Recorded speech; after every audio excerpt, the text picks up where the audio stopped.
Baleno লৈ যাওক, Baleno লৈ যাওক 50,000 টকা দি। আৰু এখন কওক সান্টাফি 7 সিটাৰ কাবাক যদি লাগে কম টকা হয়, এখন সান্টাফি হয় 7 সিটাৰ সানৰুফো আছে হয় ডিজেল হয় 50,000 চলিছে 2016 গাড়ী হয়। এখন আমি দিম আপোনাৰ 8,75,000 টকা 8,75,000 টকাত হণ্ডাই সান্টাফি গাড়ী পাই আছে পুৰা সানৰুফ থকা। যদি ফাইনেন্স কৰে এখন ফাইনেন্স কৰিলে এখন কিমান মান দিব লাগিব? এখন 2 লাখ মান দিলে হৈ যাব ন?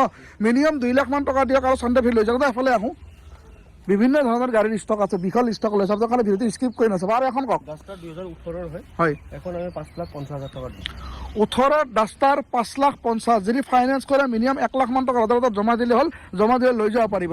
আৰু এখন কওক এখন একদম 1,30,000 দিম কিমান চনৰ 2011 হয় পেট্ৰলৰ পেট্ৰল 11 150 পেট্ৰলৰ চুইফ্ট 11 আপোনালোকে পাই আছে 1,30,000। টায়াৰ চাই লওক, টায়াৰো কি ধুনীয়া আছে, 95% টায়াৰৰ গ্ৰিপ আছে। 1,30,000 টকা দিয়ক আৰু পেট্ৰলৰ চুইফ্ট ভিতৰত আপোনালোকে লৈ যাওক।